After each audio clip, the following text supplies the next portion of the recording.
अब हम पता करेंगे कि अगर हमारे पास कोई एपी गिवन है, ठीक है, तो उसका जो लास्ट टर्म है वो कैसे फाइंड किया जाएगा। ठीक है, इसका मतलब है हमें लास्ट टर्म गिवन है और number of terms in AP हम फाइंड कर सकते हैं यहाँ से कि आप स्टार्टिंग से किसी भी टर्म को फाइंड करने के लिए इस वाले फॉर्मूले को अप्लाई करते हो। किस वाले फॉर्मूले को? a plus n minus 1 into D. तो अब हमारे पास जो कॉन्सेप्ट है वो इस बात पर डिपेंड करता है कि अगर हमें कोई भी टर्म लास्ट से फाइंड करना हो और कहते हैं कि जो इसका a17 है, ठीक है, वो और जो a27 है वो, इन दोनों टर्म का डिफरेंस फाइंड करना है। ठीक है, तो अब हम बात करने वाले हैं middle term of a AP की। ठीक है, इसके अंदर हमें सिर्फ और सिर्फ एक चीज पता होनी चाहिए। ठीक है, ठीक है, कहा जाए sum of 3 terms of AP, 4 terms of AP, 5 term of AP, तो कैसे हम लेट करेंगे। तो हेलो एंड वेलकम प्यारे बच्चों, स्वागत है आप सभी का आज के अपने इस अरिथमेटिक प्रोग्रेशन के लेक्चर नंबर 2 के अंदर। और जैसा कि आप लोगों ने इसके पहले वाले लेक्चर के अंदर nth टर्म कैसे फाइंड किया जाता है इसके बारे में जान लिया था और उससे रिलेटेड हमने कुछ क्वेश्चंस भी आपको कराए थे उस लेक्चर के लास्ट में। ठीक है, तो आज के इस लेक्चर में हम क्या करने वाले हैं, उसके आगे के जो 2-4 कॉन्सेप्ट बचे हुए हैं उनको हम कवर करने वाले हैं। ठीक है, अब आप लोग एपी का बेसिक जो है वो समझ चुके हो। ठीक है, यानी कि अरिथमेटिक प्रोग्रेशन क्या होती है, इसके अंदर कॉमन डिफरेंस क्या होता है, फर्स्ट टर्म क्या होता है, nth टर्म क्या होता है और nth टर्म को कैसे फाइंड किया जाता है ये भी आप लोग अब जानते हो। ठीक है, तो अब हम क्या करेंगे, अब हम पता करेंगे कि अगर हमारे पास कोई एपी गिवन है, ठीक है, तो उसका जो लास्ट टर्म है वो कैसे फाइंड किया जाएगा। ठीक है, जैसे हमने यहाँ पर आपके लिए एक जनरल फॉर्म ऑफ एपी लिख रखा है। ठीक है, यहाँ पर क्या है, एपी का first, second, third, fourth, fifth term दिया है, लेकिन इसका जो लास्ट टर्म है जिसको हमने यहाँ पर एल से दिखाया हुआ है ये हम कैसे फाइंड करेंगे। ठीक है, तो जब कभी भी आपको लास्ट टर्म फाइंड करना हो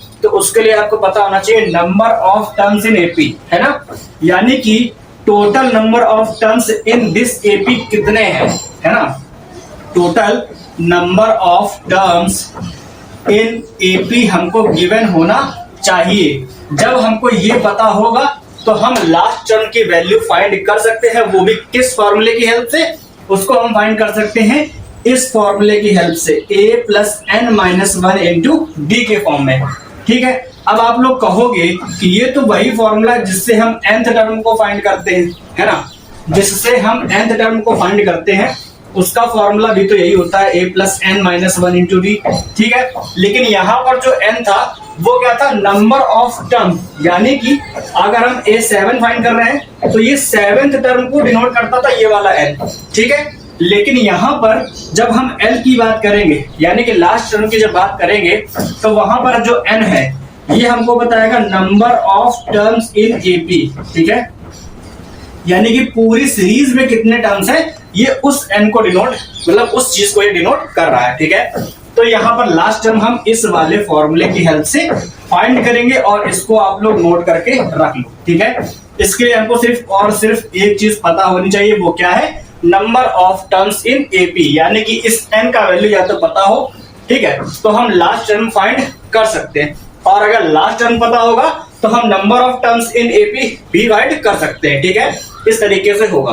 अब देखो फॉर एग्जांपल अगर हम आपको एक एपी देते हैं, जैसे हमारे पास ये एक एपी है 3, 7, ठीक है, 11, 15 और एंड सो ऑन, और इसका जो लास्ट टर्म है वो हमको नहीं पता है, फाइंड करना है ना, हमें इसके लिए लास्ट टर्म फाइंड करना है। और हमने कहा number of terms in this AP, terms हमारे पास यहाँ पर क्या है, मान लो 100 है। ठीक है, हमने कहा कि number of terms in AP यहाँ पर 100 है और इसका जो लास्ट टर्म है वो हमको फाइंड करना है। ये हमारे पास एक एपी गिवन है, तो क्या करोगे, फॉर्मूला आपके सामने है, हमको ये वाला ही अप्लाई करना है। ठीक है, बस हमें क्या करना है, n का वैल्यू तो गिवन है, ये जो यहाँ पर n है इसका वैल्यू तो हमें गिवन है, हमें क्या करना, सिर्फ a और d चाहिए, है ना, तो a का वैल्यू पता है कि ये मिलेगा 3 और d का वैल्यू कैसे मिलेगा, a2 माइनस a1, यानी कि 7 माइनस 3 करके जो कि आएगा 4। अब क्योंकि लास्ट टर्म का जो फॉर्मूला होता है वो हमारे पास क्या है, a plus n minus 1 into D, और यहाँ पर हमको सारी चीजें पता है, a का वैल्यू क्या है 3 है, प्लस n का वैल्यू यहाँ पर 100 है, यहाँ पर जो n है वो क्या बता रहा है, यहाँ पर जो n है वो बता रहा है number of terms in AP, है ना, इंटू डी का वैल्यू क्या है, यहाँ पर 4 है, ये रख दो। अब इसको सॉल्व कर लो, तो 3 प्लस ये हो गया 99 इंटू 4, सॉल्व करो, इसका मल्टीप्लाई 4 से करा दो, कितना हो जाएगा 9 4 जा 36, कैरी किया 3, फिर 9 4 जा 36 और 3 कितना हो गया 39। ठीक है, तो ये हो गया 396 प्लस 3 करोगे तो क्या आएगा, तो ये हमारे पास हो जाएगा 399। ये हमारे पास आ जाएगा इस एपी का लास्ट टर्म। ठीक है, जो कि हमारे पास क्या 399 है। ठीक है, तो इस तरीके से हम किसी भी एपी का लास्ट टर्म फाइंड कर सकते हैं। और कभी कभी आपको लास्ट टर्म गिवन हो, मतलब ऐसे कोई एपी लिखी हो और लास्ट में यहाँ पर कोई एक नंबर गिवन हो और उसके बाद एपी ना चले, है ना, तो इसका मतलब है हमें लास्ट टर्म गिवन है और number of terms in AP हम फाइंड कर सकते हैं यहाँ से। ठीक है, और भी काफी सारी प्रॉब्लम्स आएंगी, उनको हम सॉल्व कर पाएंगे। ठीक है, तो ये लास्ट टर्म फाइंड करने का मेथड हो गया। अब इसके बाद देखो क्या है, हमने इसके पहले वाले लेक्चर में आपको बताया था कि आप स्टार्टिंग से किसी भी टर्म को फाइंड करने के लिए इस वाले फॉर्मूले को अप्लाई करते हो। किस वाले फॉर्मूले को, a plus n minus 1 into d, यानी कि a के अंदर n माइनस 1 इंटू डी हम ऐड करते हैं। अगर हमको स्टार्टिंग से कोई भी टर्म फाइंड करना होता है तो, मतलब अगर हमको स्टार्टिंग से 5th टर्म फाइंड करना है तो हम a में 4d को ऐड कर लेते हैं। ठीक है, तो हमें क्या मिलता है 5th टर्म। ठीक है, अगर हमको स्टार्टिंग में से 7th टर्म फाइंड करना हो तो हम क्या करेंगे, a में 6d को ऐड कर देंगे तो हमें मिल जाएगा 7th टर्म। ठीक है, तो अब हमारे पास जो कॉन्सेप्ट है वो इस बात पर डिपेंड करता है कि अगर हमें कोई भी टर्म लास्ट से फाइंड करना हो, ये तो स्टार्टिंग से बात हुई थी, अब अगर हमें लास्ट टर्म से फाइंड करना हो किसी भी nth टर्म को तो वो कैसे निकालेंगे। मान लो एक एपी के अंदर 100 टर्म है ना, स्टार्टिंग से 7th टर्म जो होगा वो कुछ और होगा, लास्ट से जो 7th टर्म होगा वो कुछ और होगा। ठीक है, तो हम उसको कैसे फाइंड करेंगे, अब ये देखो, तो इसको समझने के लिए अगर आपने कल वाला कॉन्सेप्ट समझा हुआ है तो इस वाले कॉन्सेप्ट को भी आप अच्छे से समझ लोगे। ठीक है, और अगर कल वाला लेक्चर नहीं देखा है तो डिस्क्रिप्शन में क्लिक करो, उसका लिंक मिलेगा, उस पर क्लिक करके उसको भी देख लो, छोटा सा लेक्चर है। उसके बाद ये वाला लेक्चर आपको पूरी तरीके से समझ में आ जाएगा। ठीक है, तो जनरल फॉर्म ऑफ एपी क्या होता है, ए प्लस डी, ए प्लस 2d और इसी तरीके से रन करता है ना, और हमारे पास आता है लास्ट टर्म। ठीक, अब देखो ए हमको गिवन है, ए क्या है, इसका फर्स्ट टर्म है। तो इसी तरीके से हमने कहा कि अगर हमारे पास एल जो है ये लास्ट से फर्स्ट टर्म है, ये क्या है, ये हमारे पास लास्ट से फर्स्ट टर्म है। ठीक, तो अगर हमने कहा कि लास्ट से जो सेकंड टर्म है वो कैसे फाइंड करोगे, तो लास्ट से जो सेकंड टर्म है हम क्या करेंगे, इसमें से जो सेकंड टर्म आएगा हमारे पास, ठीक है, उसमें क्या करेंगे, लास्ट टर्म में से एक डिफरेंस को, यानी कि यहां पर हमारे पास जो भी एलिमेंट आएगा, यानी कि जो भी हमारे पास यहाँ पर वैल्यू होगा उसको कैसे फाइंड करेंगे, इसके पहले वाले टर्म में कॉमन डिफरेंस को सब्ट्रैक्ट करके फाइंड करेंगे। ठीक है, यानी कि जो सेकंड टर्म है लास्ट से वो एल में से डी को सब्ट्रैक्ट करके फाइंड किया जाएगा। ठीक है, और इसके बाद वाला जो टर्म है यानी कि लास्ट से थर्ड टर्म, वो कैसे फाइंड करेंगे, उसमें हमको क्या करना पड़ेगा, इसके पहले वाले टर्म यानी कि इसमें से एक डी को सब्ट्रैक्ट करना पड़ेगा हम, यानी कि l माइनस 2d करके आएगा। ठीक है, अगर हमको 4th टर्म फाइंड करना है लास्ट से, अगर लास्ट से 4th टर्म फाइंड करना है तो इसके पहले वाला टर्म जो कि ये है, इसमें से एक और डी को सब्ट्रैक्ट करोगे यानी कि l माइनस 3d करोगे तो हमको लास्ट से 4th टर्म मिल जाएगा। और अगर हमने कहा कि लास्ट से nth टर्म फाइंड करना है, ठीक है, nth टर्म फ्रॉम एंड या फिर nth term from the last, ठीक है, तो उसको हम क्या करेंगे, l में से n minus 1 into D subtract कर देंगे तो हमको वैल्यू मिलेगा nth टर्म की, जिसको हम लोग लास्ट से फाइंड कर रहे हैं। ठीक है, आपने देखा कि सेकंड टर्म में कितने डी सब्ट्रैक्ट किए गए हैं, 1। ठीक है, 4th टर्म में कितने सब्ट्रैक्ट करे जा रहे हैं, 3। ठीक है, जैसे स्टार्टिंग से हो रहा था ना वैसे ही है। यहाँ पर जो ये वाला पार्ट है ये चेंज नहीं हुआ, बस चेंज क्या हुआ है कि अब हम लास्ट टर्म में से सब्ट्रैक्ट कर रहे हैं। जब हम किसी भी टर्म को लास्ट से फाइंड कर रहे हैं तो लास्ट टर्म में सब्ट्रैक्ट कर रहे हैं उतने ही डी। ठीक है, और जब स्टार्टिंग से फाइंड कर रहे थे तो हम क्या कर रहे थे, फर्स्ट टर्म में ऐड कर रहे थे इतने डी को, है ना, यानी कॉमन डिफरेंस के वैल्यू को हम ऐड कर रहे थे फर्स्ट टर्म के साथ में, तब हम स्टार्टिंग से nth टर्म को फाइंड कर रहे थे, और जब सब्ट्रैक्ट करेंगे तो लास्ट से nth टर्म को फाइंड करने का वैल्यू हमें मिलेगा। ठीक है, इसके ऊपर क्वेश्चन कैसे आते हैं वो देख लो। ठीक है, 1-2 क्वेश्चन देख लो इसके ऊपर कैसे आते हैं तो आपको ज्यादा अच्छे से क्लियर हो जाएगा, है ना। बाकी जो कॉन्सेप्ट है वो हमने आपको बताया कि अगर हमें nth term from the last term ये फाइंड करने का फॉर्मूला क्या हो गया हमारे पास, L minus n minus 1 into D.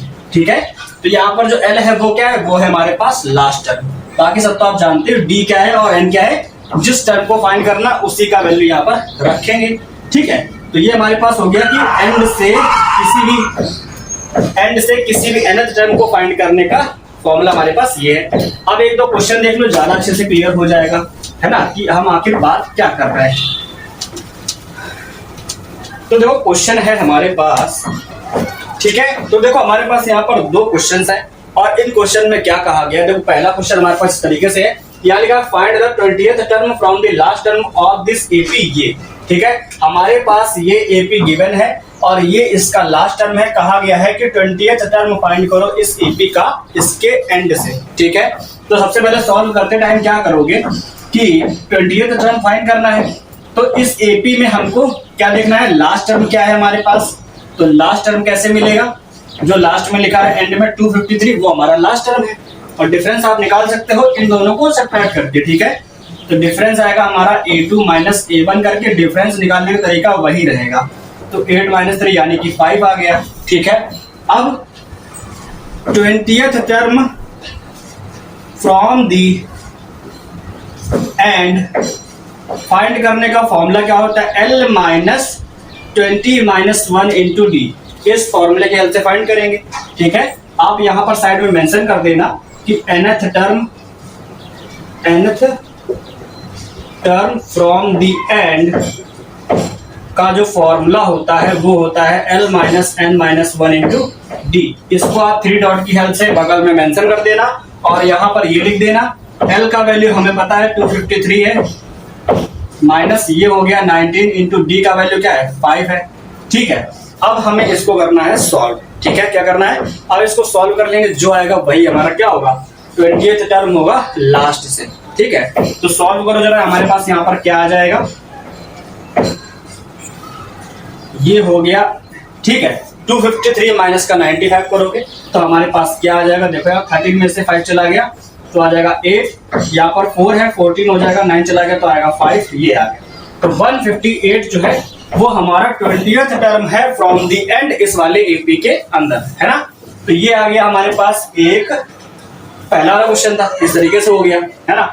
इसी तरीके का एक और क्वेश्चन हमारे पास है। यहाँ पर क्या किया गया, कहा गया कि 12th term from the and find करो इस वाली एपी के अंदर, जो हमारे पास इस तरीके से गिवन है। तो इसके अंदर क्या है, हमारे पास जो L का वैल्यू है वो है -100 और D का वैल्यू निकालोगे A2 माइनस A1 करके, यानी कि -4 में से -2 को सब्ट्रैक्ट करके, तो ये हो जाएगा -4 प्लस का 2 यानी कि -2 आ गया डिफरेंस। ठीक है, अब इसको यहाँ पर आपको मेंशन करना है और लिखना है 12th term from the and is equal L minus 12 minus 1 into D. इस तरीके से करोगे, है ना। L का वैल्यू क्या है, L का वैल्यू है -100 माइनस का ये हो गया 11 इंटू डी का वैल्यू क्या है -2 है। तो -2 का जब -11 मल्टीप्लाई कराओगे तो प्लस का 22 हो जाएगा। तो ये माइनस का 100 है, ये हो गया प्लस का 22, सब्ट्रैक्ट कर दो।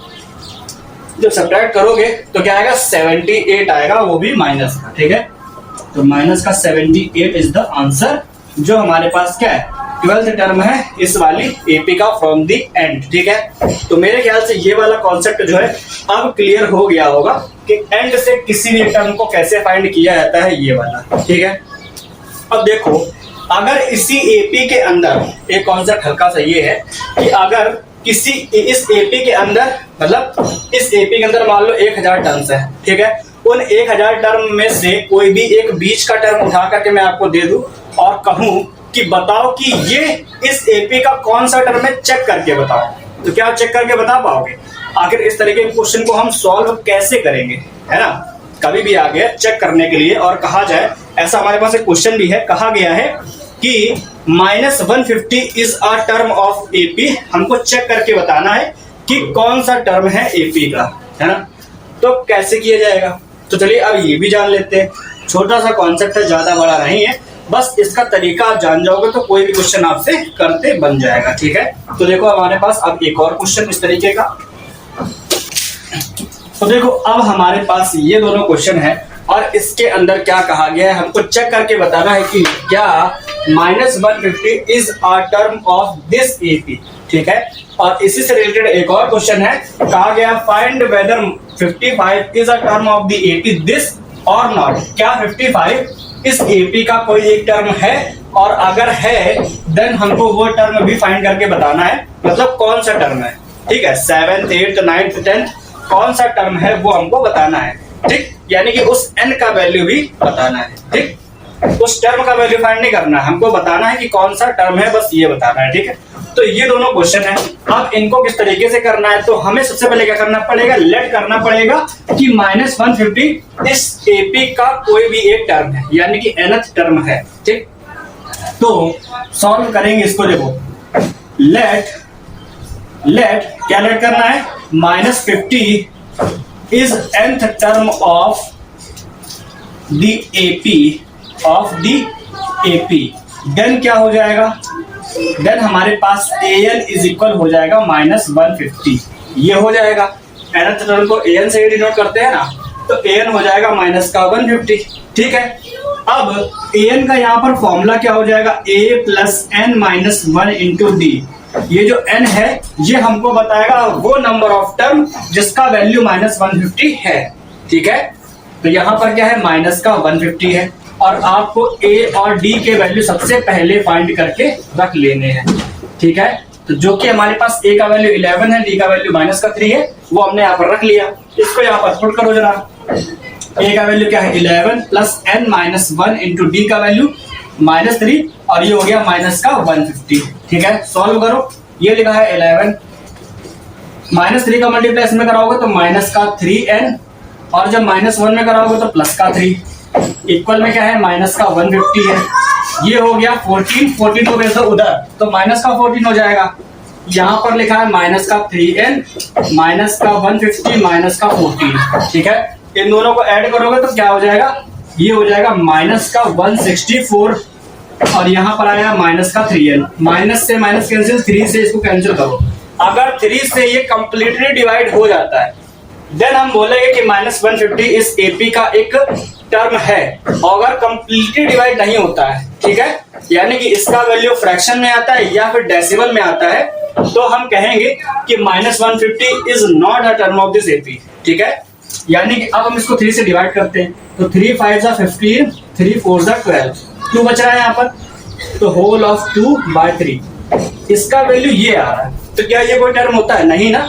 टर्म जो है वो हमेशा एक कंप्लीट नंबर होता है। ठीक है, अगर या तो 54 आया था, 55 आता, तो हम बोलते हैं कि हाँ ये 54th टर्म है इस एपी का या फिर 55th टर्म है इस एपी का। ठीक है, लेकिन ये क्या है, ये हमारा डेसिमल में आ रहा है ना, तो हम कहेंगे क्या, क्योंकि n का वैल्यू जो है एक ऐसा नंबर आया है जो कि एक कंप्लीट नंबर नहीं है, ये फ्रैक्शन में आया है। ठीक है, तो यहां लिखेंगे hence -150 is not a term of the given AP. ठीक है, इस तरीके से आप अपने आंसर को जस्टिफाई करके इसका जो है रीजन वो दे दोगे, है ना। अब इसी के मतलब इसी तरीके का ये क्वेश्चन है ना। तो अब इसी तरीके का क्वेश्चन ये है, इसको भी सॉल्व कर लो। इसमें देखते हैं कि क्या आता है कि नहीं आता है, क्योंकि इसमें तो नहीं आया है ना। इसमें क्या है कि -50 इसका एक टर्म नहीं था। अब इसको सॉल्व करके देख लो, इसमें क्या कहा गया कि 55 is a term of this AP है कि नहीं है, अगर है तो कौन सा टर्म है। यहां तक सॉल्व करोगे सारे आंसर आ जाएंगे, है ना। तो देखो हमें क्या करना है, सबसे पहले तो let 55 is the nth term of the AP और हमारे पास जो a का वैल्यू है वो है 7 और d का वैल्यू है 10 - 7 यानी कि 3। ठीक है, तो nth टर्म हमारे पास 55 हो गया, देन जो an इज इक्वल हो गया 55, है ना। और nth टर्म का फॉर्मूला क्या होता है, a + n-1 × d is equal to 55 और a का वैल्यू क्या है, रख दो यहाँ पर 7 + n-1 × d का वैल्यू क्या है 3 है, इज इक्वल टू 55। ठीक है, अब इसको सॉल्व करते हैं 7 3 का मल्टीप्लाई अंदर कराओ तो 3n minus 3 is equal to 55। 7 minus 3 कितना होता है 4, तो यहां पर आ जाएगा 4 प्लस 3n। ठीक है, 4 को उधर भेज देंगे तो माइनस का 4 हो जाएगा। यहां पर है 55 माइनस का 4, तो ये कितना हो जाएगा हमारे पास 51 हो जाएगा। ठीक है, तो 3n इज इक्वल टू ये आ गया 51। अब जब 3 से इसको डिवाइड करेंगे तो हमारे पास क्या आएगा, 3 से डिवाइड करोगे तो आएगा 17। ठीक है, 17 आएगा तो n इज इक्वल टू 17 आया। इसका मतलब है कि जो 55 है वो इस एपी का 17th टर्म है, और यही हमारे पास क्या है आंसर है इस वाले क्वेश्चन का। ठीक है, तो इस तरीके से किया जाएगा सॉल्व। अगर आपसे कभी भी कहा जाता है कि चेक करके बताओ कि क्या ये इस एपी का कोई टर्म है या नहीं है, ठीक है, तो इस तरीके से किया जाएगा। और हमारे पास ये जो 2 क्वेश्चन अभी हमने आपको बताए, ठीक है, ये इसी से रिलेटेड थे। अब हम क्या करेंगे, अब देखो हम एक चीज और बताते हैं आपको, एक नया कॉन्सेप्ट है। अब देखो हम आपको बताने वाले हैं क्या, कि अगर किसी भी 2 टर्म का डिफरेंस बताया जाए, आपसे कहा जाए कि किसी एपी में कोई 17th टर्म दे दिया गया और कहा गया कि 27th टर्म दे दिया गया, इन दोनों का डिफरेंस फाइंड करो क्या आएगा। ठीक है, तो ये कैसे करोगे, इसको करने के लिए देखो हमें क्या करना है, बस एक चीज ध्यान रखनी है। देखो है वो कॉन्सेप्ट बेस्ड ही, ठीक है, बस आप लोग उसको अगर एक बार देख लोगे ना तो ज्यादा अच्छे से क्लियर हो जाएगा, है ना। क्या कहना चाहते हैं वो देख लो। अगर मैंने कहा कि कोई एक एपी गिवन है, कोई भी, है ना, अब एपी हो सकती है ए प्लस डी, ए प्लस 2d, हम जनरल फॉर्म ही ले लेते हैं। ठीक, और कहते हैं कि जो इसका A17 है, ठीक है, वो और जो A27 है वो, इन दोनों टर्म का डिफरेंस फाइंड करना है। इन दोनों टर्म का डिफरेंस, यानी कि हमने कहा A27 माइनस A17 क्या होगा ये। ठीक है, तो इसका हम एक फॉर्मूला भी बनाएंगे अभी, लेकिन पहले तो सॉल्व करके देखो कैसे आएगा, है ना। तो देखो करना क्या है, simply A27 minus A17 find करने के लिए हमें सिर्फ और सिर्फ क्या करना है, इसका जो फॉर्मूला होता है A प्लस n माइनस 1, यानी कि 27 माइनस 1 इंटू डी, इसको रखना है। और यहाँ पर क्या है, माइनस लगाओगे तो ब्रैकेट आ जाएगा, A17 का वैल्यू रखो A plus 17 minus 1 into D, ये आ जाएगा, है ना। जब माइनस साइन को अंदर भेजोगे तो ये हो जाएगा A प्लस 26d, माइनस अंदर जाएगा तो A माइनस का, ये हो जाएगा 16 माइनस का 16d, A से A कैंसिल, 26 और माइनस का 16 दोनों में से d कॉमन कर लो, 26 माइनस का 16 और d, ये आ गया, है ना। ये हमारे पास क्या आ गया, ये हमारे पास क्या आ गया, ये हमारे पास आ गया। अगर हम इसको सॉल्व करते हैं तो हमारे पास अल्टीमेटली क्या आ जाएगा, वैल्यू आ जाएगा। किसका आ जाएगा, जो हमें यहाँ पर फाइंड करना उसका। ठीक है, यानी कि हमें मिलेगा यहाँ से 10d, है ना। क्या मिलेगा, 10d मिलेगा। और इसको अगर हम एक फॉर्मूले की हेल्प से बताएं तो इतना सॉल्व करने की जरूरत नहीं पड़ेगी। कैसे, देखो यहाँ लिखा है A27 माइनस A17, ठीक है, तो अगर हम क्या करें, सिर्फ 27 माइनस का 17 और d रख देना, ठीक, तो हमारा वैल्यू यहाँ से भी वही आएगा जो यहाँ से आ रहा था, है ना। इसको सब्ट्रैक्ट करोगे तो क्या आएगा, 10d ही आएगा। इसको सॉल्व करने के बाद क्या आया था, 10d ही आया था, है ना। तो वैल्यू हमारा जो है सेम आएगा, बस फॉर्मूला हमारे पास ये है कि कहा गया am माइनस an फाइंड करते टाइम हमें क्या करना है, m minus n into D करना है। ठीक है, क्या करना है, m minus n into D, ठीक है, यानी कि ये जो भी टर्म है वो और ये जो भी टर्म है वो, इनका नंबर ऑफ टर्म यहाँ पर सब्ट्रैक्ट कर दोगे और डिफरेंस से मल्टीप्लाई करना है, बस हमारा वैल्यू आ जाएगा। ठीक है, और ये कब यूज करना है, जब हमें डिफरेंस फाइंड करना हो। ठीक है, डिफरेंस ऑफ एनी 2 टर्म, ठीक है, difference of any 2 terms of an AP, अगर ये फाइंड करने को कभी कहा जाए तो इस तरीके से करेंगे। ठीक है, इसके बाद हम बात करने वाले एक मोस्ट इंपॉर्टेंट कॉन्सेप्ट की। वो कॉन्सेप्ट हमारे पास क्या, वो कॉन्सेप्ट हमारे पास मिड टर्म की। ठीक है, यानी कि अगर किसी एपी का मिडिल मोस्ट टर्म फाइंड करना है तो वो कैसे फाइंड किया जाएगा उसके ऊपर। ठीक, तो यहाँ तक का जो कॉन्सेप्ट है वो क्वेश्चन के साथ में हमारा क्लियर है, जो कि अभी हमने आपको बताया। अब हम बात करने वाले हैं मिड टर्म फाइंड करने के ऊपर। तो देख लो, थोड़ा सा कॉन्सेप्ट, छोटा सा कॉन्सेप्ट है, मात्र 2-3 मिनट का कॉन्सेप्ट है, अच्छे से समझ लो, उसके बाद आपके डाउट्स जो हैं वो क्लियर होते चले जाएंगे एपी के अंदर जितने भी है ना। ठीक है, तो अब हम बात करने वाले हैं middle term of a AP की। ठीक है, इसके अंदर हमें सिर्फ और सिर्फ एक चीज पता होनी चाहिए। ठीक है, और वो एक चीज पता है क्या है? Number of terms in AP, यानी कि वो एपी कितने टर्म्स कंसिस्ट करती है हमें ये पता होना चाहिए। ठीक है, यानी कि उसके अंदर 100 टर्म्स है, 200 टर्म्स है, 1000 टर्म्स है, हमको इसके बारे में पता होगा तभी हम मिड टर्म फाइंड कर पाएंगे। ठीक है, तो नंबर ऑफ टर्म्स फाइंड करने के ऊपर अभी जो हमने क्वेश्चन करे वैसे भी कर सकते हो, और अगर गिवन है ठीक है तो मिड टर्म और आसानी से निकाल सकते हैं। ठीक है, तो if an AP consist n number of terms, ठीक है, n नंबर ऑफ टर्म्स, अगर किसी एपी के अंदर n नंबर ऑफ टर्म्स है देन कंडीशन हमारे पास दो है, अगर n ऑड हुआ या फिर n इवन होगा। ठीक है, n इवन होगा तब और n ऑड होगा तब। तो हमारे पास दो केसेस हैं। पहले केस में क्या होगा? जब n का वैल्यू क्या होगा? ऑड, यानी कि किसी एपी के अंदर 101 टर्म्स है, 121 टर्म्स है, तो क्या हुआ? ये एक ऑड नंबर है, यानी कि नंबर ऑफ टर्म्स हमारे पास ऑड है। 10 उसका मिड टर्म क्या होगा? ये। और सेकंड है हमारे पास जब नंबर ऑफ टर्म्स क्या होगा? एक इवन नंबर होगा। ठीक है, यानी कि अगर हम कहें आपसे कि किसी एपी के अंदर 198 टर्म्स है, ठीक है, तो 198 हमारे पास एक इवन नंबर है, 200 टर्म्स है तो ये भी एक इवन नंबर है, देन इसका जो मिड टर्म है वो क्या होगा, है ना। तो हमें क्या करना है, जब n का वैल्यू ऑड होगा देन हमारे पास जो मिड टर्म है, ठीक है, जो हमारे पास मिड टर्म है वो हम फाइंड करेंगे n+1/2 टर्म की हेल्प से, है ना, n+1/2 टर्म की हेल्प से। अगर हमने कहा कि किसी एपी में अगर 11th टर्म है, ठीक है, अगर हम कहें किसी एपी में टोटल नंबर ऑफ टर्म्स 11 है जो कि एक ऑड नंबर है, तो इसका मिड टर्म क्या होगा? इसका मिड टर्म होगा 11+1/2, यानी कि आ जाएगा, क्या आ जाएगा? 6 आ जाएगा। ठीक है, तो जो 6th टर्म होगा वो इस एपी का मिड टर्म होगा, और इसका वैल्यू फाइंड करना तो आपको आता ही है ना। किसी भी एपी का 6th 7th 8th 9th 10th कोई भी टर्म फाइंड करने का वैल्यू a+n-1 बता चुके। ठीक है, तो इसकी हेल्प से कर लोगे। मिड टर्म हमको कैसे फाइंड करना, उसका तरीका ये है ना, तो ये आ जाएगा। बस आपको पता क्या होना चाहिए? Number of terms of AP, है ना, और नंबर ऑफ टर्म्स फाइंड करने के लिए इसके पहले का जो कॉन्सेप्ट बताया वो था, है ना, तो नंबर ऑफ टर्म्स भी फाइंड कर सकते हो, और अगर यहाँ पर गिवन है तो मिड टर्म फाइंड करना और भी आसान हो जाएगा इसकी हेल्प से, है ना। ये तो हो गया हमारे पास पहला केस जिसके अंदर हमारे पास नंबर ऑफ टर्म्स क्या होगा? इवन, एक ऑड नंबर होगा। अगर इवन होगा देन क्या करोगे?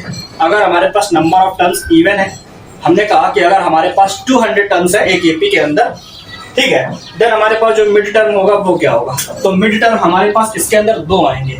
ठीक है, अच्छा 2 क्यों आएंगे वो देखो। अगर हम आपसे कहते हैं कि ये एक एपी है 1 2 3 4 5 6 7 8 9 और 10, ठीक है, ये हमने नंबर ऑफ टर्म्स लिखे हैं, फर्स्ट सेकंड थर्ड है। ये एक ऐसी एपी जिसके अंदर 10 टर्म है, ठीक है, तो इसके जो मिडिल मोस्ट टर्म होंगे वो ये दोनों होंगे। कैसे?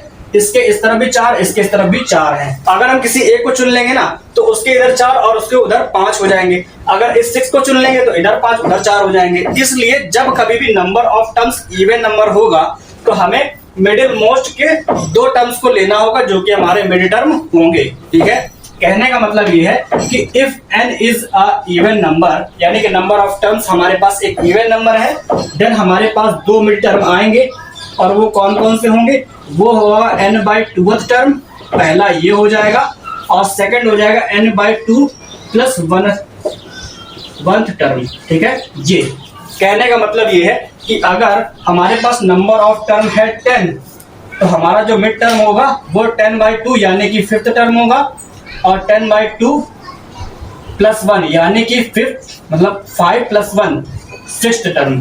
ठीक है, तो 5th और 6th ये दोनों ही हमारे क्या होंगे? मिड टर्म होंगे इस वाले एपी के, है ना। तो ये था हमारे पास कॉन्सेप्ट मिडिल टर्म का। ठीक है, किसी भी एबी के मिडिल मोस्ट टर्म फाइंड करने का जो कॉन्सेप्ट है वो हमने आपको बताया। 2 केस थे, एक ऑड का एक इवन नंबर का। तो जब कभी भी number of terms odd number होगा तो n+1/2 टर्म की हेल्प से हम उसका मिड टर्म फाइंड कर पाएंगे, और मिड टर्म का जो वैल्यू है वो आपको ऑलरेडी बता दिया गया कैसे फाइंड करोगे, है ना। a plus n minus 1 to d वाले फॉर्मूले की हेल्प से। और अगर n एक इवन नंबर है देन इसके दो मिडिल टर्म आएंगे जो कि n/2 और n/2 प्लस 1 टर्म की हेल्प से आएगा। ठीक है, चलो अब इसके ऊपर क्वेश्चन कर लेते हैं। एक ही क्वेश्चन करेंगे, ज्यादा नहीं करेंगे, एक क्वेश्चन इसका कर लेते हैं, छोटा सा हमारे पास गिवन है। ठीक है, तो देखो हमारे पास ये एक क्वेश्चन है और इसके अंदर सारे ही आपसे सवाल पूछ लिए गए। कैसे?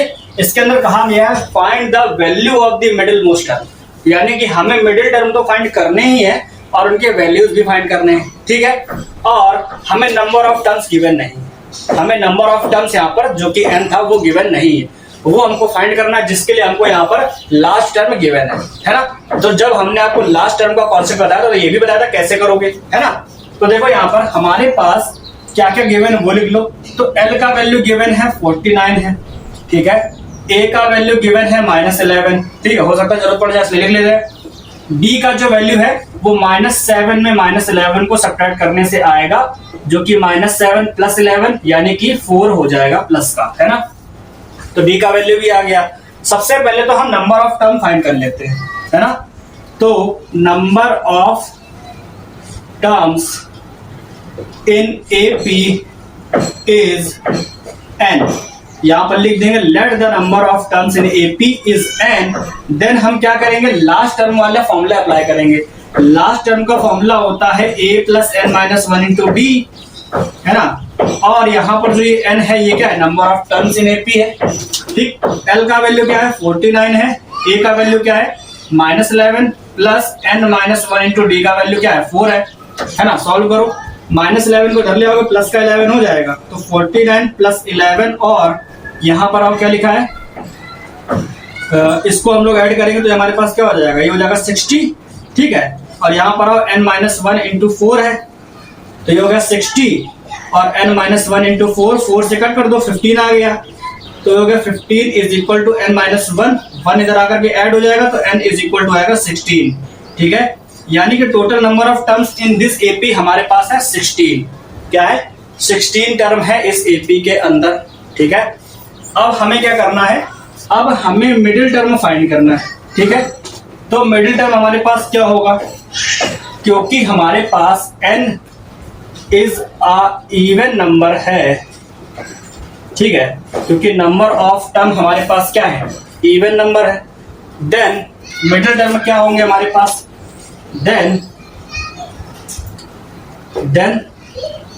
Mid term is equal n/2th term, ठीक है, एंड n/2 + 1th टर्म ये हो गया, ठीक है।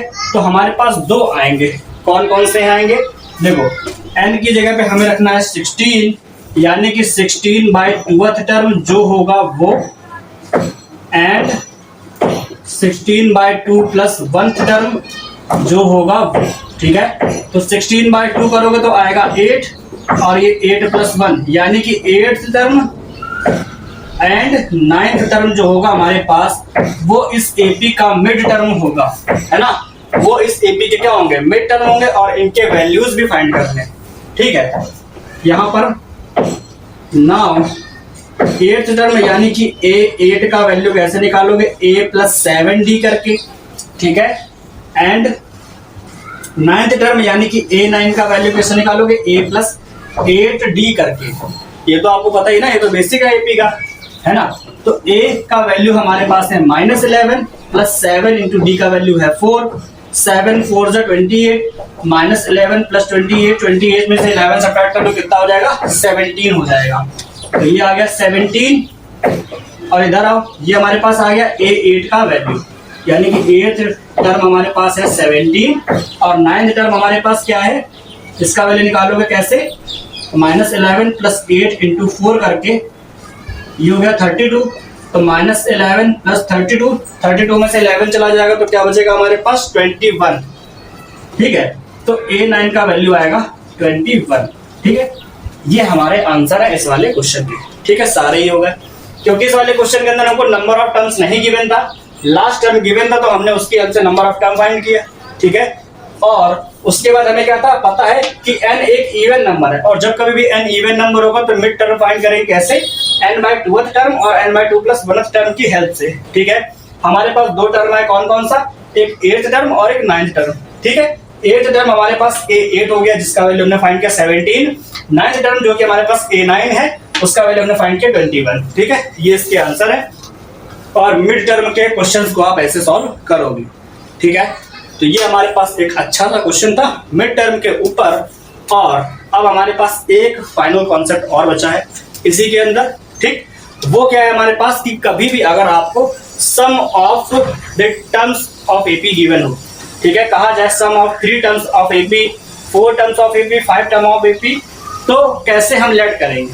क्योंकि आपने क्वाड्रेटिक इक्वेशन पढ़ी होगी, उसके अंदर कहा जाता था कि एनी 2 कॉन्सेक्यूटिव नंबर्स अगर गिवन होता था, ठीक है, तो हमसे वो नंबर्स पूछे जाते थे। ऐसे ही एपी के अंदर है कि अगर हमको sum of 3 terms of AP given होगा और वो 3 टर्म्स हमसे पूछे जाएंगे तो हम कैसे लेट करेंगे कि वो 3 टर्म्स कौन से होंगे, ठीक है।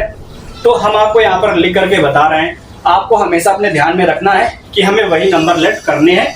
कभी भी 3 टर्म, 4 टर्म या 5 टर्म आपको लेट करने को कहा जाए तो, ठीक है। अब देखते जाओ कैसे करना है वो, है ना। तो यहाँ से हमारा ये वाला कॉन्सेप्ट क्लियर है। अब हम इसको यहाँ से करते हैं रफ और आते हैं उस वाले कॉन्सेप्ट के ऊपर और उसका भी एक क्वेश्चन आपको करा देंगे, है ना। तो अब हम बात करने वाले हैं नंबर्स इन एन एपी। किसी एपी के अंदर जो नंबर्स हैं वो हमें किस तरीके से लेट करने होंगे, ठीक है।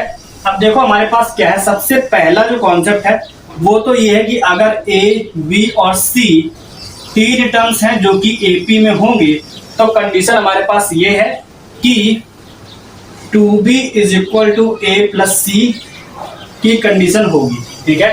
अगर कोई 3 टर्म्स a, b और c एपी में है then 2b is equal to a plus c होगा। इसकी हेल्प से हम फाइंड करेंगे, या फिर हम ये भी लिख सकते हैं इसी की मतलब यही चीज, इसी चीज को एक तरीके से और लिखा जा सकता है, कैसे, b minus C is equal to a minus B के फॉर्म में, ठीक है। ये और ये दोनों ही सेम चीजें हैं। इस b को, इस 2b को अगर b प्लस बी करके a b को उधर भेज दें और c को उधर ले आए तो b minus C is equal to a minus B हो जाएगा। अगर ये लिखा मिल जाए या फिर ये लिखा मिल जाए सॉल्व करने के बाद में तो हम बोल सकते हैं a, b and c are in AP, है ना। ये तो हो गया हमारा फर्स्ट कॉन्सेप्ट। और इसका सेकंड कॉन्सेप्ट है जो है वो क्या है हमारे पास, वो है हमारे पास if the sum of the numbers given, क्या हो, अगर हमें क्या हो, if the sum of the numbers of an AP given हो, ठीक है। अब कितने नंबर्स हमसे पूछे गए, 3 numbers, 3 numbers are in AP. तो हमें उन 3 नंबर्स को कैसे लेट करना होगा। अगर यहीं पर 4 नंबर्स आर इन एपी पूछ लिया जाए या फिर 5 नंबर्स आर इन एपी पूछ लिया जाए तो हम उनको कैसे लेट करेंगे, है ना। तो इसको लेट करने का हमारे पास एक मेथड है जो हम आपको बता रहे हैं। वो क्या है, वो ये है कि अगर हमसे 3 टर्म्स लेट करने को कहा गया है तो हम लेट करेंगे a माइनस डी, ए और a प्लस डी, ठीक है। इसको आप लोग नोट कर लेना, a माइनस डी, ए और a प्लस डी। जब कभी भी इनका सम हमको गिवन होगा तो हमने नंबर इस तरीके से लेट किए हैं कि इनको सम करने पर d कैंसिल हो जाएगा, सिर्फ और सिर्फ a बचेगा, है ना। और अगर हमसे 4th टर्म यानी कि 4 टर्म हमको मतलब sum of 4 terms of AP given है देन हम 4 टर्म्स कैसे लेट करेंगे, a minus 3d, a minus d और फिर ये दोनों प्लस में यानी कि a प्लस डी और a प्लस 3d, ठीक है। इस तरीके से हम लेट करेंगे अपने 4 टर्म्स को, ठीक है। अगर हमें 4 टर्म्स का सम गिवन होगा देन, और इसी के बाद अब हम बात करने वाले अगर हमको 5 टर्म्स का सम गिवन हो देन हमें क्या करना होगा कि a minus 2d, a minus d और a, ये 3 हो गए। अब बाकी के 2 यही वाले पॉजिटिव करके लिख दो यानी कि a प्लस डी और a प्लस 2d, ठीक है। ये हमारे पास हो गए 5 टर्म्स ऑफ एपी। अगर हमें इनका सम गिवन हो और हमको नंबर्स फाइंड करके बताना हो कि कौन से नंबर्स होंगे तो वो हम इस तरीके से करेंगे, ठीक है। तो ये था हमारे आज के इस लेक्चर का लास्ट कॉन्सेप्ट। इसके ऊपर एक क्वेश्चन कर लो, आखिर क्वेश्चन कैसे पूछा जाएगा और हमें कब ये नंबर सिलेक्ट करने होंगे, ठीक है। तो वर्ड प्रॉब्लम्स वाले क्वेश्चन के अंदर भी आपको ये सिलेक्ट करने होंगे और अभी हम आपको एक क्वेश्चन बता देते हैं जिसमें आपको ये करना होगा। ठीक। और जो अभी ABC वाला बताया था ना, इसके लिए आपको हो सकता है कि हम जब एक्सरसाइज सॉल्व कर रहे हैं उसके अंदर एक क्वेश्चन मिलेगा आपको, है ना। तो चलिए अब इस वाले कॉन्सेप्ट के ऊपर एक दो क्वेश्चन कर लेते हैं। क्वेश्चन है हमारे पास, ठीक है। तो देखो हमारे पास एक क्वेश्चन ये है, ठीक है। तो देखो हमारे पास एक क्वेश्चन ये है, यहाँ पर क्या गिवन है, कहा गया the sum of three numbers in AP is 3 and their product is -35, ठीक है। सम है हमारे पास 3 और प्रोडक्ट है हमारे पास -35, कहा गया फाइंड द नंबर्स, है ना। तो जब कभी भी ऐसा क्वेश्चन आएगा देन हमें सोल्यूशन के अंदर क्या करना है, let three numbers are in AP, वो हमारे पास क्या क्या होंगे, ये हमने जो आपको बताया है ना, A - D, A और A + D। इतना करने के बाद आपको लिखना है अकॉर्डिंग टू गिवन, क्या करना है, अकॉर्डिंग टू गिवन। हमें क्योंकि सम और प्रोडक्ट दोनों दे रखा है ना, तो सबसे पहले हम क्या करेंगे, सम का यूज करेंगे। अकॉर्डिंग टू गिवन क्या है, sum of the numbers is equal 3 है। तो इन तीनों नंबर्स का जब सम करोगे तो क्या आएगा, A - D प्लस A और प्लस A + D करोगे तो यहाँ पर क्या होगा, इस D से ये वाला D कैंसिल हो जाएगा, A + A यानी कि 3A = 3 आया। इस 3 से 3 कैंसिल, A का वैल्यू आ गया 1, A का वैल्यू क्या आ गया, 1 आ गया। अब जो प्रोडक्ट ऑफ द नंबर्स है, ठीक है, product of the numbers is equal -35, ये है, ठीक है। तो इन्हीं नंबर्स का जब प्रोडक्ट करोगे यानी कि A - D इंटू A और A + D करोगे तो वो -35 के इक्वल है। और A का वैल्यू हमारे पास 1 है, 1 को यहाँ पर पुट कर दो, ठीक है। तो यहाँ हो जाएगा 1 - D इंटू 1 और यहाँ पर 1 + D हो जाएगा, ये आ गया -35। 1 तो गायब हो जाएगा, ये लिखा है A - D A + D जो कि हो जाएगा A² - B² और यहाँ पर है -35, ठीक है। 1 का स्क्वायर क्या हो जाएगा, 1 का स्क्वायर तो हो गया 1 - D² = -35, -35 इधर आएगा, D² उधर चला जाएगा, ठीक है।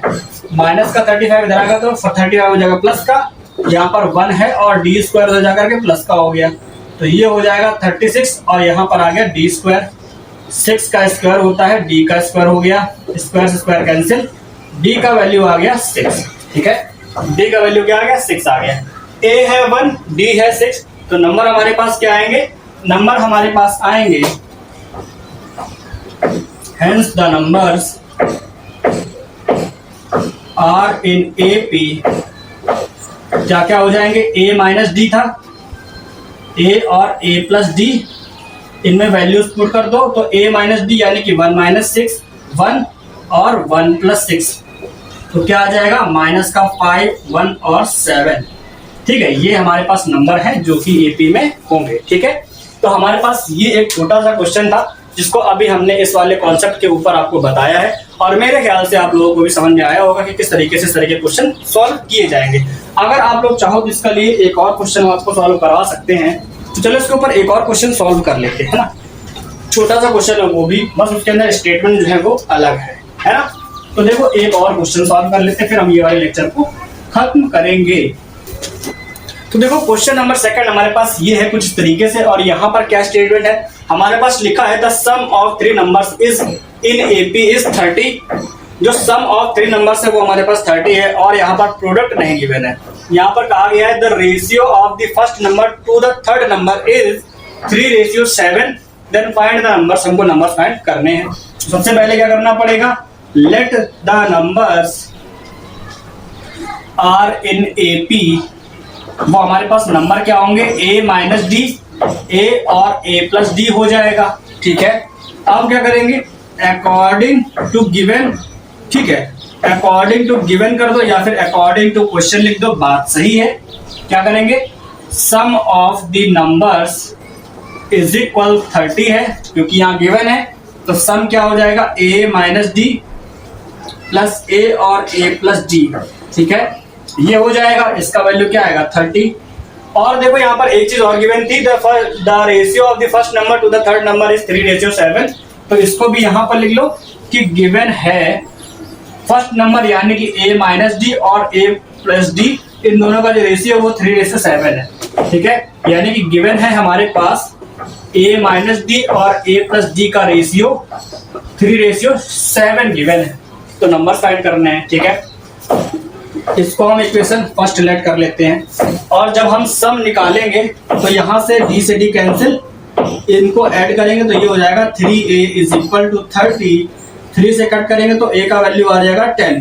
ठीक है, क्योंकि a का वैल्यू आ गया है 10, a का वैल्यू अगर उसमें पुट कर देंगे तो हमारे पास d का वैल्यू तो आ जाएगा ना। तो यहाँ लिखेंगे फ्रॉम इक्वेशन फर्स्ट।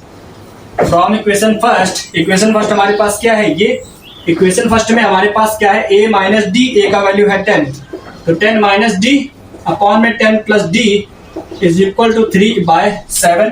ये आया, क्रॉस मल्टीप्लाई करा दो, 7 का इधर इसका इधर, तो 7 का अंदर कराओगे तो 7 का 10 में 70 माइनस का 7d इज इक्वल टू इधर, जब ये 10 प्लस डी इधर आएगा तो 3 का मल्टीप्लाई दोनों में हो जाएगा, तो हो जाएगा 30 प्लस 3d हो जाएगा। ठीक है, 7d को इधर ले आओ, 30 को इधर ले आओ, तो 70 माइनस 30 हो जाएगा, 7d उधर जाकर के प्लस का हो गया और 3d, इनको ऐड करोगे तो ये हो जाएगा 10d, है ना, और यहाँ हो जाएगा 40, तो 10 4 जा 40, d का वैल्यू आ गया 4।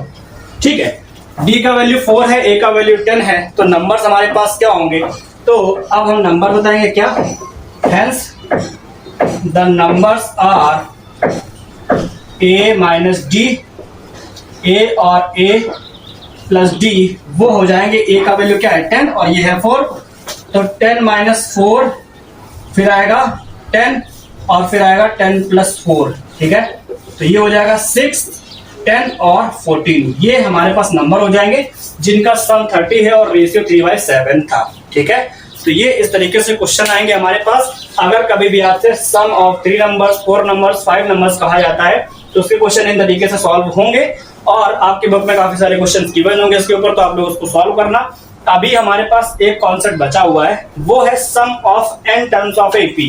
ठीक है, तो उसके लिए हम एक अलग लेक्चर बनाएंगे। क्यों? क्योंकि उस कॉन्सेप्ट के अंदर काफी सारी चीजें ऐसी हैं जो आपको समझनी पड़ेंगी और उसके ऊपर काफी सारे अलग अलग टाइप के क्वेश्चंस भी बनते हैं। ठीक है, तो उन क्वेश्चंस को भी हम कराएंगे, इसलिए उस वाले टॉपिक पर एक अलग से लेक्चर बना दिया जाएगा। अभी फिलहाल हमने इस वाले लेक्चर में जो कुछ भी आपको पढ़ाया है मेरे ख्याल से वो सब आपको समझ में आ गया होगा। ठीक है, और अगर अभी भी किसी भी जगह पर आपको कोई डाउट रह जाता है तो उसको आप कमेंट करके बता सकते हो, या फिर क्वेश्चन सॉल्व करते समय कहीं भी आपको कोई भी मिस्टेक दिखा हो तो आप उसको भी क्लियर कर सकते हो कमेंट के अंदर। ठीक है, इसके बाद आपको नेक्स्ट लेक्चर किस टॉपिक पर चाहिए ये भी आप कमेंट करके बता सकते हो। अगर लेक्चर ये वाला अच्छा लगा, पसंद आया हो तो अपने दोस्तों के साथ में शेयर करो, चैनल को सब्सक्राइब जरूर करना, जिनको भी शेयर कर रहे हो उनसे भी कहना कि सब्सक्राइब करें और इसको पढ़ना अच्छे से। ठीक है, क्योंकि एपी का जो टॉपिक है काफी सारे बच्चे पढ़ना चाहते हैं और जिसमें अगर किसी बच्चे को इसमें डाउट रहता है अभी भी तो आप लोग बताना, आपका वो डाउट क्लियर किया जाएगा। ठीक है, तो आज के लेक्चर के लिए नहीं रखते हैं, मिलते हैं नेक्स्ट लेक्चर में नए टॉपिक के साथ में।